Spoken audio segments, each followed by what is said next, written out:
राष्ट्रपति द्रौपदी मुर्मू के अभिभाषण से आज शुरू हुआ संसद का बजट सत्र। विकसित भारत के निर्माण को बताया देश का लक्ष्य। कहा, तीसरे कार्यकाल में 3 गुना तेजी से हो रहा काम। प्रधानमंत्री ने कहा, इस बार का बजट देश में ऊर्जा और आकांक्षाओं का करेगा संचार। संसद के सभी सदस्यों से देश को विकसित राष्ट्र बनाने में योगदान देने की अपील की।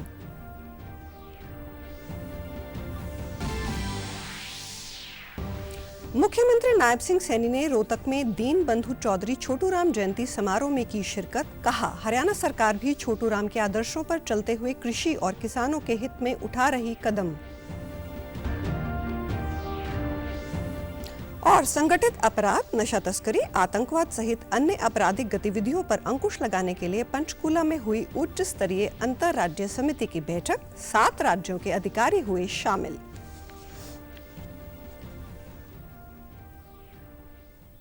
नमस्कार, मैं हूं शैली तनेजा। अब समाचार विस्तार से।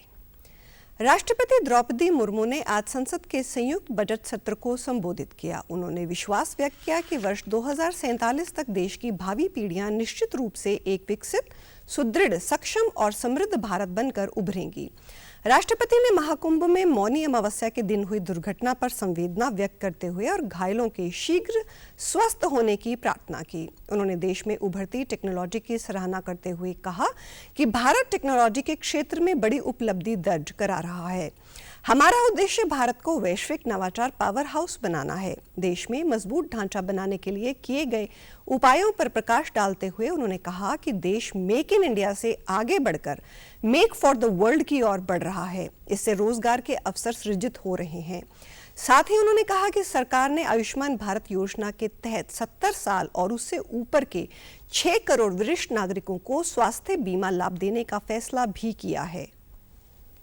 सांस्कृतिक परंपरा का, भारत की सामाजिक चेतना का पर्व है। देश और दुनिया से आए करोड़ों श्रद्धालुओं प्रयागराज में पूर्ण स्नान कर चुके हैं। मैं मनो अमावस्या के दिन करती हूँ। घायलों के शीघ्र स्वस्थ होने की कामना करती हूँ। विज्ञान धारा योजना के तहत विज्ञान एवं प्रौद्योगिकी में इनोवेशन को बढ़ावा दिया जा रहा है। आर्टिफिशियल इंटेलिजेंस के क्षेत्र में भारत के योगदान को आगे बढ़ाते हुए इंडिया एआई मिशन प्रारंभ किया गया है। राष्ट्रीय क्वांटम मिशन से भारत इस फ्रंटियर टेक्नोलॉजी में दुनिया के अग्रणी देशों की पंक्ति में स्थान बना सकेगा। राष्ट्रपति ने कहा कि देश के युवा स्टार्टअप से लेकर खेल और अंतरिक्ष तक हर क्षेत्र में देश का नाम रोशन कर रहे हैं। भारत आर्टिफिशियल इंटेलिजेंस और इसे अपनाने के क्षेत्र में पूरी दुनिया के लिए नया मार्ग प्रशस्त कर रहा है। पिछले 1 दशक में सरकार ने मध्यम वर्ग के घर के सपने को पूरा करने के लिए प्रतिबद्धता के साथ काम किया है। देश के हर क्षेत्र में महिलाओं की बढ़ती भूमिका पर विशेष जोर देते हुए उन्होंने कहा कि ये संसद के लिए बहुत गर्व की बात है कि आज बड़ी संख्या में महिलाएं लड़ाकू विमान तक उड़ा रही हैं और पुलिस सेवाओं में शामिल हो रही हैं। वह देश के कॉरपोरेट का नेतृत्व भी कर रही हैं। आज देश में 1.5 लाख से अधिक स्टार्टअप है जो इनोवेशन के स्तंभ के रूप में उभर रहे हैं। 1000 करोड़ रुपया की लागत से स्पेस सेक्टर में वेंचर कैपिटल फंड की शुरुआत की गई है। US world future skill index 2025 में भारत विश्व में दूसरे नंबर पर पहुंच गया है। यानी फ्यूचर ऑफ वर्क श्रेणी में एआई और डिजिटल टेक्नोलॉजी अपनाने में भारत दुनिया को रास्ता दिखा रहा है। भारत जैसे देश की आर्थिक उन्नति मध्यम वर्ग, मिडिल क्लास की आकांक्षाओं और उनकी पूर्ति से परिभाषित होती है। मध्यम वर्ग जितने बड़े सपने देखेगा, देश उतने ही ऊंचा उड़ान भरेगा। मेरे सरकार ने मुक्त स्वर से मध्यम वर्ग के योगदान को न केवल स्वीकारा है बल्कि हर मौके पर उसे सराहा भी है। संसद के बजट सत्र की शुरुआत से पहले प्रधानमंत्री नरेंद्र मोदी ने मीडिया से बातचीत में कहा कि जनता ने उन्हें तीसरी बार देश की जिम्मेदारी सौंपी है और ये बजट इस कार्यकाल का पहला बजट होगा। उन्होंने विश्वास जताया कि वर्ष 2047 में जब भारत अपनी स्वतंत्रता के 100 वर्ष पूरे करेगा तब देश विकसित भारत के अपने संकल्प को पूरा करेगा। यह बजट देश में ऊर्जा और आकांक्षाओं का संचार करेगा। प्रधानमंत्री ने कहा कि गर्व की बात है कि भारत ने एक लोकतांत्रिक राष्ट्र के रूप में 75 वर्ष पूरे कर लिए हैं और वैश्विक स्तर पर अपनी पहचान बनाई है। प्रधानमंत्री ने संसद के सभी सदस्यों से देश को विकसित राष्ट्र बनाने में योगदान देने की अपील की। 75 वर्ष पूरे हुए हैं। विश्व के लोकतांत्रिक जगत के लिए भी भारत का ये सामर्थ्य अपनी एक विशेष स्थान बनाता है और मैं विश्वास से कह सकता हूं कि 2047 जब आजादी के 100 साल होंगे, विकसित भारत का जो संकल्प देश ने लिया है, ये बजट एक नया विश्वास पैदा करेगा, नई ऊर्जा देगा।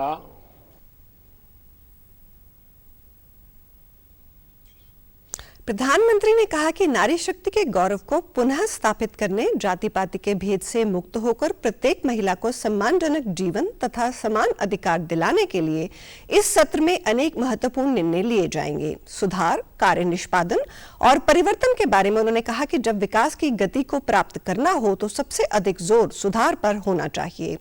राज्य और केंद्र सरकार को मिलकर काम करना होगा। केंद्रीय वित्त मंत्री निर्मला सीतारमण ने आज संसद के बजट सत्र के अंतर्गत वित्त वर्ष 2024-25 की आर्थिक सर्वेक्षण रिपोर्ट पेश की। सर्वेक्षण के अनुसार वित्त वर्ष 2025 में देश के वास्तविक सकल घरेलू उत्पाद में 6.4% की वृद्धि होने का अनुमान है और वित्त वर्ष 2026 के दौरान ये जीडीपी दर 6.3% से 6.8% के बीच रहने का अनुमान है।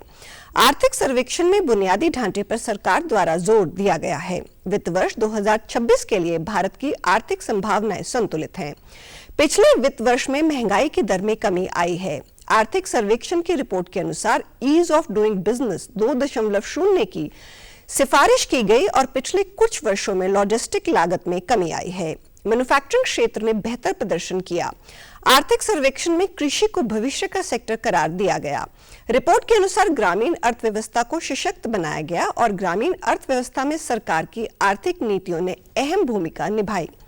आर्थिक सर्वेक्षण में हर वर्ष 80 लाख रोजगार सृजन का लक्ष्य है व सर्विस सेक्टर में मजबूती जारी है। शिक्षा और स्वास्थ्य पर खर्च में वृद्धि हुई है। वित्त वर्ष 2025 की पहली तिमाही में कृषि विकास स्थिर रहा, जबकि दूसरी तिमाही में 3.5% की वृद्धि दर्ज की गई।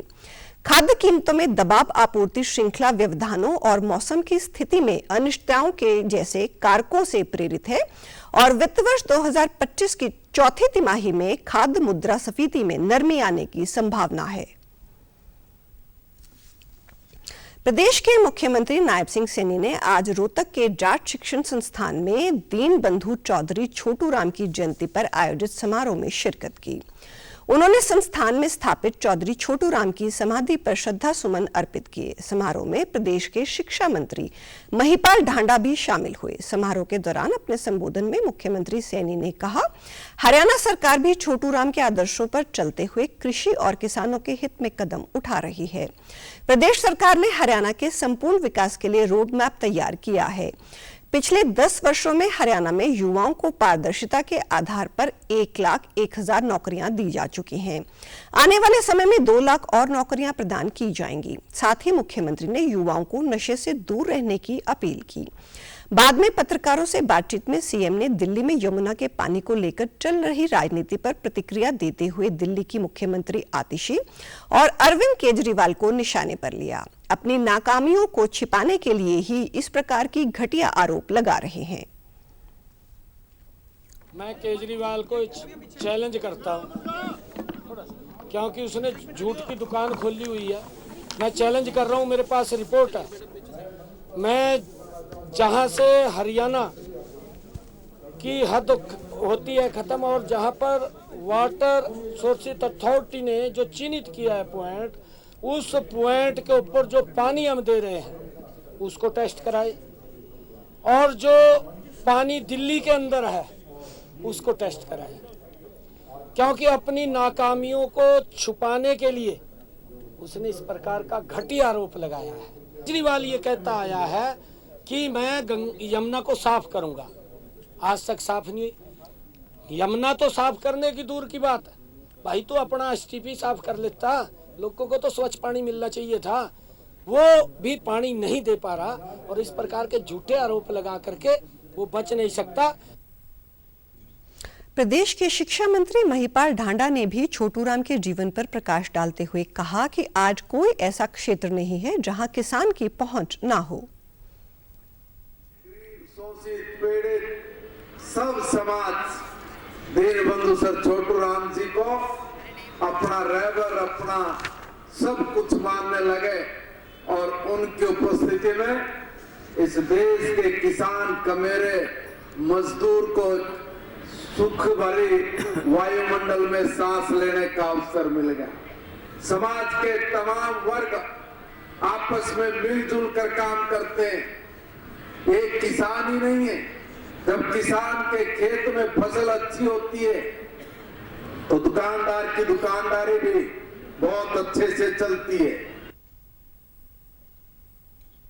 संगठित अपराध, नशा तस्करी, आतंकवाद, गैंगस्टरों सहित अन्य आपराधिक गतिविधियों पर अंकुश लगाने के लिए आज पंचकुला में एक उच्च स्तरीय अंतर्राज्यीय समिति की बैठक आयोजित की गई।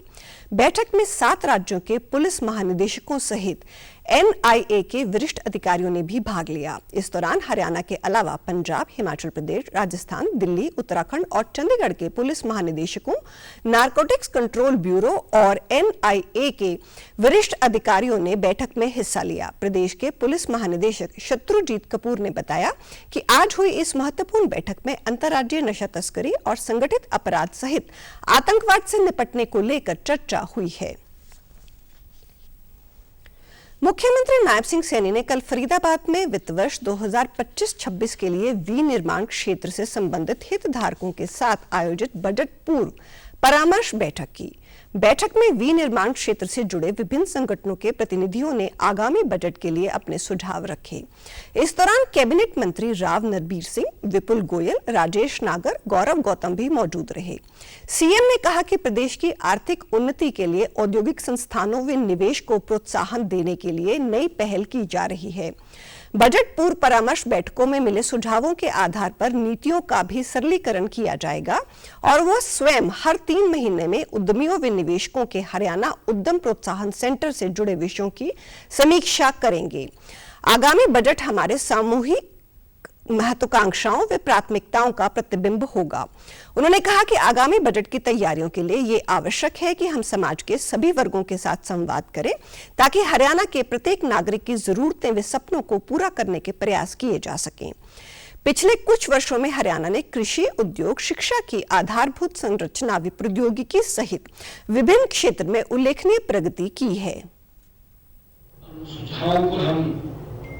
इस बजट में समाहित करते हैं, उसमें जो अच्छे सुझाव हमारे लिए आते हैं उन सुझावों को हम इसमें लेते हैं। अब तक जो सुझाव हमारे पास आए हैं पोर्टल के माध्यम से जो अभी बताया भी है, हमने अलग अलग प्री बजट को लेकर के अलग अलग क्षेत्र के लोगों से भी बात किया है और मेरा आग्रह है आप लोगों से कि आपके बहुमूल्य सुझाव इस इंडस्ट्री और देश के काम आएंगे। ऐसे सुझाव आप देंगे और उन सुझावों को हम इस प्री बजट के अंदर इस बजट में हम शामिल कर सके जिसका प्रदेश को लाभ मिले। मैं आप लोगों से यही आग्रह करूंगा कि आप अपने महत्वपूर्ण सुझाव दें। सीएम ने कहा कि ग्रामीण अर्थव्यवस्था को सशक्त करने, औद्योगिक निवेश को प्रोत्साहन देने, युवाओं को कौशल विकास के माध्यम से सशक्त बनाने एवं समाज कल्याण के लिए आप सभी के रचनात्मक सुझावों को प्राथमिकता देते हुए आगामी बजट में उचित प्रतिनिधित्व दिया जाएगा। साथ ही मुख्यमंत्री नायब सिंह सैनी ने इस दौरान फरीदाबाद में 9 मार्च को होने वाले हाफ मैराथन 2.0 की पंजीकरण प्रक्रिया का शुभारंभ किया।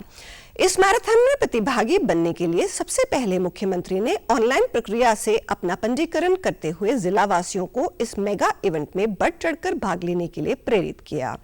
इस अवसर पर कैबिनेट मंत्री राव नरबीर सिंह, विपुल गोयल, राजेश नागर व गौरव गौतम सहित अन्य वरिष्ठ अधिकारी मौजूद रहे। मुख्यमंत्री ने कहा कि हरियाणा उदय आउटरीच कार्यक्रम के अंतर्गत प्रदेश भर में मैराथन के माध्यम से ड्रग फ्री हरियाणा का संदेश प्रदेशवासियों को दिया जा रहा है। सकारात्मक स्वरूप के साथ नई ऊर्जा में युवा आगे बढ़े, इसके लिए हरियाणा सरकार द्वारा राहगिरी व मैराथन जैसी गतिविधियों के माध्यम से जागरूकता अभियान चलाकर लोगों को सामाजिक कुरीतियों से दूर रहने का आह्वान किया जा रहा है। उन्होंने इस पुनीत अभियान में प्रदेश की जनता को सहभागी बनाते हुए कहा कि नशा मुक्त हरियाणा, स्वस्थ हरियाणा और खुशहाल हरियाणा की परिकल्पना को साकार करने में हर नागरिक अपना योगदान दे। हाफ मैराथन के लिए जिला वासियों को शुभकामनाएं देते हुए सीएम ने कहा, ड्रग फ्री हरियाणा थीम को लेकर आयोजित होने वाले मैराथन में अधिक से अधिक भागीदारी कर पिछले वर्ष की तरह इस आयोजन को सफल बनाएं। वहीं उपायुक्त विक्रम सिंह ने बताया कि मैराथन के लिए जिला प्रशासन ने तैयारियां शुरू कर दी हैं। युवाओं सहित विभिन्न आयु वर्गों के लोग इस आयोजन को लेकर उत्साहित हैं। मैराथन में प्रतिभागी बनने के लिए faridabadhalfmarathon.com पर रजिस्ट्रेशन करवा सकते हैं। मुख्यमंत्री ग्रामीण आवास योजना के तहत निकाले गए ड्रॉ में सिरसा जिला के एलनाबाद के गांव मोजोखेड़ा में गरीब परिवारों को सबसे ज्यादा लाभ मिला है। इस गांव में सबसे ज्यादा 148 प्लॉट अलॉट होने पर योजना के पात्र लोगों में खुशी का माहौल है। सरपंच प्रतिनिधि सुरेंद्र सिंधु ने कहा कि मुख्यमंत्री ग्रामीण आवास योजना के दूसरे चरण के तहत पारदर्शी तरीके से पात्र लाभार्थियों को प्लॉटों का ड्रॉ के माध्यम से अलॉटमेंट हुआ है। हरियाणा सरकार गरीब लोगों के उत्थान में कार्य कर सबका साथ सबका विकास के नारे को सार्थक कर रही है। अंत्योदय परिवार के हर सदस्य को इसका लाभ मिल रहा है। सरकार ने ਜਿਹੜਾ ਇਹ ਸਕੀਮ ਲਾਗੂ ਕਰਕੇ ਪਲਾਟ ਦੇ ਕੇ ਇੱਕ ਗਰੀਬਾਂ ਨੂੰ ਬਹੁਤ ਵੱਡੀ ਸਹਾਇਤਾ ਜਿਹੜੀ ਦਿੱਤੀ ਹੈ, ਜਿਹੜੀ ਕਦੇ ਭੁੱਲਣ ਵਾਲੀ ਨਹੀਂ। ਬਿਲਕੁਲ ਜੀ, ਜੋ ਆ ਕੀਤਾ ਹੈ ਬਹੁਤ ਵਧੀਆ ਕੀਤਾ ਜੀ, ਔਰ ਉਮੀਦ ਕਰਦੇ ਹਾਂ ਸਰਕਾਰ ਕੋਲ ਕਿ ਇਸੇ ਤਰ੍ਹਾਂ ਦੀਆਂ ਸਕੀਮਾਂ ਗਰੀਬਾਂ ਵਾਸਤੇ ਲੈ ਕੇ ਆਉਣ ਔਰ ਅਸੀਂ ਤਤਪਰ ਰਵਾਂਗੇ। ਅਸੀਂ ਸਮੇਂ-ਸਮੇਂ ਸਿਰ ਗਰੀਬਾਂ ਦੀ ਜਿਹੜੀ ਮੰਗ ਹੈ ਸਰਕਾਰ ਤੱਕ ਪਹੁੰਚਾਉਂਦੇ ਰਵਾਂਗੇ। ਔਰ ਸਰਕਾਰ ਐਵੇਂ ਜਿਵੇਂ ਆ ਦਿੱਤੇ ਪਲਾਟ, ਐਵੇਂ ਹੋਰ ਸਕੀਮਾਂ ਦਾ ਵੀ ਲਾਭ ਗਰੀਬਾਂ ਨੂੰ ਦੇਵੇ। वहीं प्लॉट निकालने पर गरीब पात्र परिवार के सदस्यों ने प्रदेश सरकार का आभार जताते हुए कहा कि सरकार गरीब लोगों के हित में काम कर रही है। अब उन्हें कच्चे घर से छुटकारा मिलेगा और उनका स्वयं का घर होने का सपना भी पूरा होगा। उन्होंने कहा कि सरकार इस तरह गरीब परिवारों के हित के लिए योजनाएं लाती रहे जिनका उन्हें लाभ मिल सके।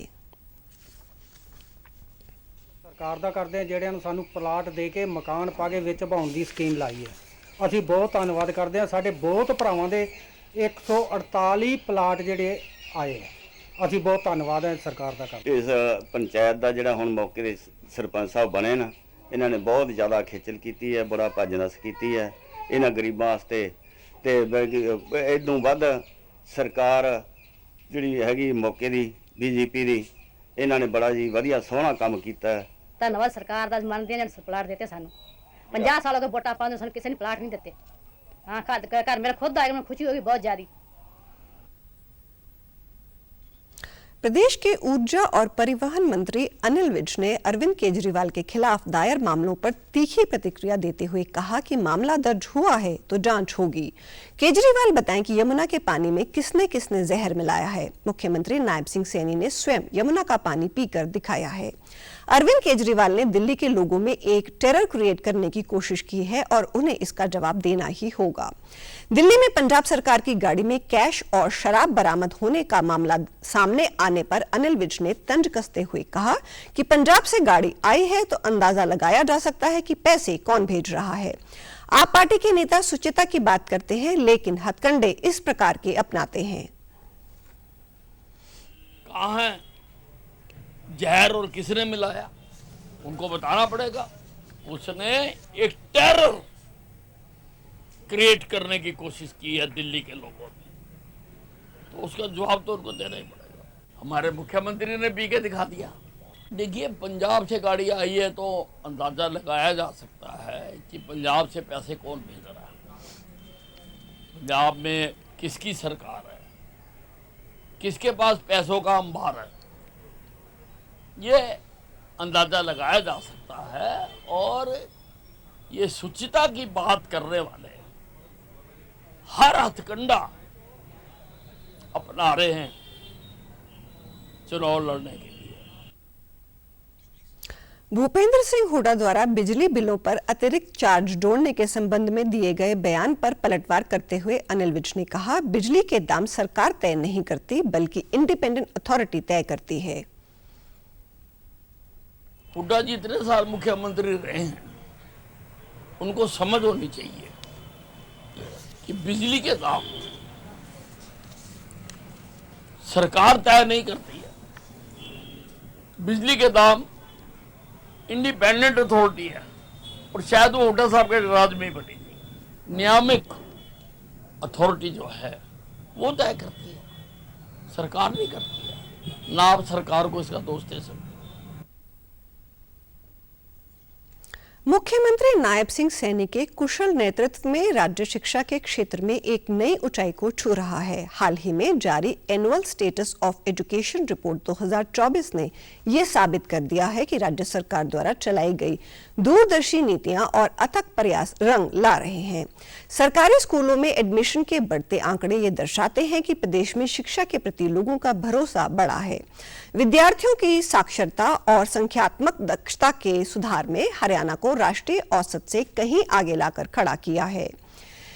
ASER रिपोर्ट के अनुसार हरियाणा के छात्रों ने राष्ट्रीय औसत से बेहतर प्रदर्शन किया। कक्षा 3, 5 और 8 में हरियाणा सरकार के स्कूलों में साक्षरता और संख्यात्मक दक्षता के परिणाम राष्ट्रीय औसत से बेहतर हैं। राज्य में बोर्ड परीक्षा के परिणाम भी उल्लेखनीय रहे हैं। वर्ष 2024 में 10वीं कक्षा का परिणाम बढ़कर 94%, जबकि 12वीं का परिणाम बढ़कर 83% से अधिक हो गया। यह वृद्धि केवल आंकड़ों तक सीमित नहीं है, बल्कि ये प्रदेश के लाखों विद्यार्थियों के उज्जवल भविष्य की आधारशिला भी है। मुख्यमंत्री नायब सिंह सैनी ने कहा कि शिक्षा सरकार की सर्वोच्च प्राथमिकता है, क्योंकि ये प्रदेश के समग्र विकास और उज्जवल भविष्य की नींव रखती है। हर बच्चे को गुणवत्तापूर्ण शिक्षा उपलब्ध कराना सरकार की जिम्मेदारी है और इसके लिए सभी आवश्यक संसाधन, सुविधाएं और नीतिगत सुधार किए जा रहे हैं। प्रदेश के कृषि मंत्री श्याम सिंह राणा ने कल चंडीगढ़ में कृषि विभाग के अधिकारियों के साथ सेम एवं लवणीय भूमि सुधार के लिए किए जा रहे प्रयासों की समीक्षा की। उन्होंने वरिष्ठ अधिकारियों से कहा कि आप लोग किसानों के सीधे संपर्क में रहते हैं, अतः उनसे राय मशवरा करके सेमग्रस्त और लवणीय भूमि को जल्दी से जल्दी ठीक करने के उपायों पर भी विचार करें और सुझाव दें। जिन गांवों में पंचायती भूमि सेमग्रस्त है, वहां पर पौंड बनाकर झींगा मछली के पालन के लिए किसानों को प्रोत्साहित करें। इसके लिए जहां लवणीय पानी का प्रयोग हो सकेगा, वहीं पंचायतों को अतिरिक्त आमदनी भी हो सकेगी।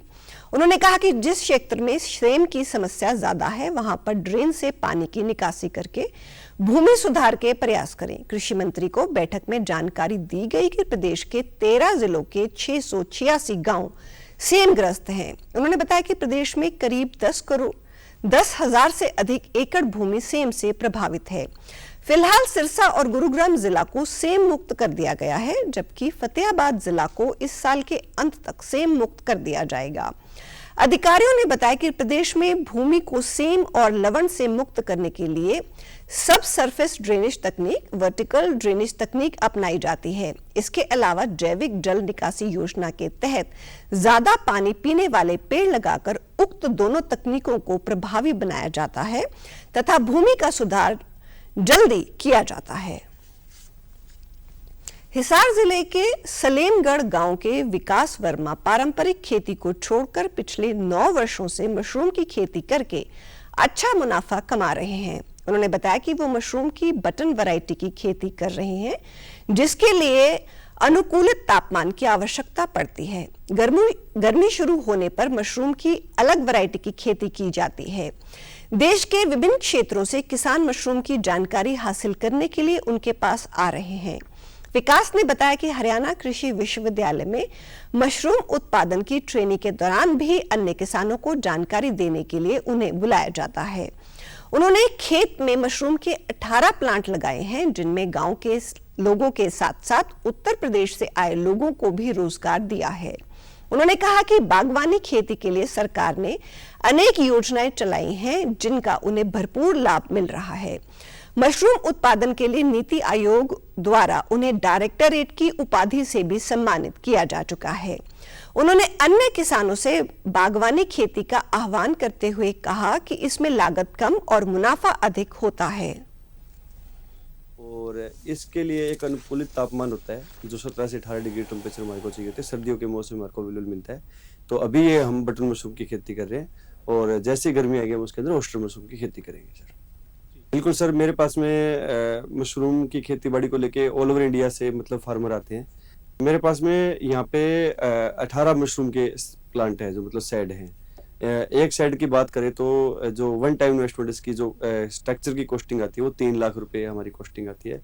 तो गवर्नमेंट की बहुत अच्छी स्कीम चली हुई है, सब्सिडी दे रही है गवर्नमेंट, लेकिन उसको किस तरीके से लेना है, कैसे करना है, वो सारी चीज़ें हम लोग सीखनी पड़ेगी, समझना पड़ेगा। और गवर्नमेंट की वेबसाइट भी आजकल ऑनलाइन है, या फिर आप जैसे किसी को नहीं पता है तो आप मेरे फार्म पे भी आके हम उसको बता देंगे किस तरीके से गाइडलाइंस है गवर्नमेंट की। हांसी से आए किसान राजमल ने कहा कि विकास से ही प्रेरणा लेकर उन्होंने मशरूम की खेती करना शुरू किया है। पिछले 2 साल से मशरूम की खेती करके मुनाफा कमा रहे हैं। वहीं चरखी दादरी से आए किसान मनजीत सिंह ने कहा कि वह सलीमगढ़ में मशरूम उत्पादन के प्लांट देखने आए हैं। हम गेहूं की पारंपरिक खेती ही करते आ रहे हैं, परंतु आज मशरूम उत्पादन के प्लांट देखकर बहुत प्रेरणा मिली है। हमें पारंपरिक खेती छोड़कर बागवानी खेती अपनानी चाहिए, क्योंकि ये किसानों के लिए काफी फायदेमंद है। संपर्क में आया था और इन्हीं से प्रेरणा लेकर मैं 2 साल से मशरूम की खेती करनी शुरू कर रखी है मैंने। नहीं, बहुत ज्यादा फायदा है और मैं तो अन्य किसानों को भी कहना चाहूंगा कि जो लाइन से हटके ऑर्गेनिक खेती है, मशरूम है या जो भी नई खेती है, मधुमक्खी है, मशरूम की तरफ बिल्कुल विशेष तौर पर ध्यान देना चाहिए। और मैंने पिछले साल बहुत अच्छा मेरे को मुनाफा हुआ है और अब की बार भी मैंने मशरूम फार्म हांसी में लगाया हुआ है। आज मैंने यहाँ आके इस फार्म पे आके देखा तो मुझे बहुत अच्छा लगा है और मैं चाहता हूँ कि ये खेती की जाए।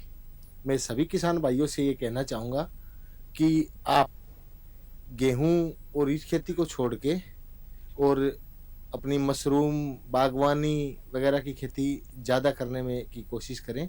ये प्रदेश के शिक्षा मंत्री महिपाल ढांडा ने कल नई दिल्ली स्थित हरियाणा भवन में राष्ट्रीय शिक्षा नीति को लेकर विभाग के उच्च अधिकारियों के साथ बैठक की। इस दौरान उन्होंने कहा कि राष्ट्रीय शिक्षा नीति को लागू करने के लिए हरियाणा ने सभी तैयारियां पूरी कर ली हैं। प्रदेश ने राष्ट्रीय शिक्षा नीति व उसके नवीनीकरण को स्कूली स्तर तक पहुंचाने के लिए सभी आवश्यक कदम उठाए हैं। राष्ट्रीय शिक्षा नीति से भारत विश्व गुरु बनेगा और इससे शिक्षा के क्षेत्र में विशेष बदलाव आएंगे। बैठक उपरांत पत्रकारों से बातचीत में महिपाल ढांडा ने कहा कि केंद्र व प्रदेश सरकार का प्रयास है कि हरियाणा का युवा हिंदी अंग्रेजी तक ही सीमित ना रहे, बल्कि अंतर्राष्ट्रीय भाषाओं को भी सीखे। हरियाणा वैज्ञानिक, सांस्कृतिक और आर्थिक रूप से मजबूत रहा है, लेकिन अब शिक्षा को लेकर सरकार का विशेष फोकस है। नई शिक्षा नीति से देश में एक बड़ा बदलाव आ रहा है। उन्होंने कहा कि शिक्षा के क्षेत्र में बच्चों को जो वातावरण चाहिए वो उपलब्ध करवा रहे हैं। स्कूलों में विद्यार्थियों की संख्या बढ़ाने, अध्यापकों की कमी को दूर करने के साथ स्कूल के वातावरण के सुधार पर भी कार्य किया जा रहा है। स्वास्थ्य मंत्री कुमारी आरती सिंह राव ने कहा कि हरियाणा को जल्द ही कुष्ठ रोग मुक्त प्रदेश बनाएंगे। इसी कड़ी में 13 फरवरी तक चलने वाले कुष्ठ रोग जागरूकता अभियान को शुरू किया गया है। उन्होंने बताया कि प्रदेश में कुष्ठ रोग से पीड़ित व्यक्तियों का निःशुल्क इलाज किया जाता है। स्वास्थ्य मंत्री ने कहा कि कुष्ठ रोग जीवाणुओं से होने वाली एक साधारण बीमारी है, लेकिन जो मुख्य रूप से चमड़ी एवं नसों को प्रभावित करती है। ये सबसे कम संक्रामक रोगों में से एक है। कुष्ठ रोग का समय पर इलाज शुरू करने से बीमारी के संक्रमण को रोका जा सकता है। कुष्ठ रोगी पूरी तरह से सामान्य जीवन व्यतीत कर सकता है। पिछले 10 वर्षों में कुष्ठ रोग से प्रभावित 4277 व्यक्ति अपना इलाज पूर्ण कर परिवार के साथ सामान्य जीवन व्यतीत कर रहे हैं। उन्होंने कहा कि कुष्ठ रोग का उपचार हरियाणा के सभी सरकारी स्वास्थ्य केंद्रों पर निःशुल्क उपलब्ध है। सरकार ने पहले भी राज्य को चेचक और पोलियो मुक्त बनाया है। इसी प्रकार हमें आने वाले वर्षों में हरियाणा को कुष्ठ रोग मुक्त प्रदेश बनाना है। स्वास्थ्य विभाग के कार्यकर्ता संदिग्ध कुष्ठ रोग के व्यक्तियों का जल्द से जल्द पता लगाने और उनकी पहचान करने के लिए घर घर जाकर सर्वेक्षण करते हैं। यदि संदिग्ध व्यक्ति में कुष्ठ रोग पाया जाता है तो सरकार द्वारा सूचित करने वाले व्यक्ति को 250 रुपए इनाम भी दिया जाता है। उन्होंने बताया कि वर्तमान में किसी भी व्यक्ति को कुष्ठ रोग होने पर कुष्ठ कॉलोनियों में नहीं भेजा जाता, बल्कि वे अपने परिवार के साथ सामान्य जीवन व्यतीत करते हैं। समाचारों में आज इतना ही। नमस्कार।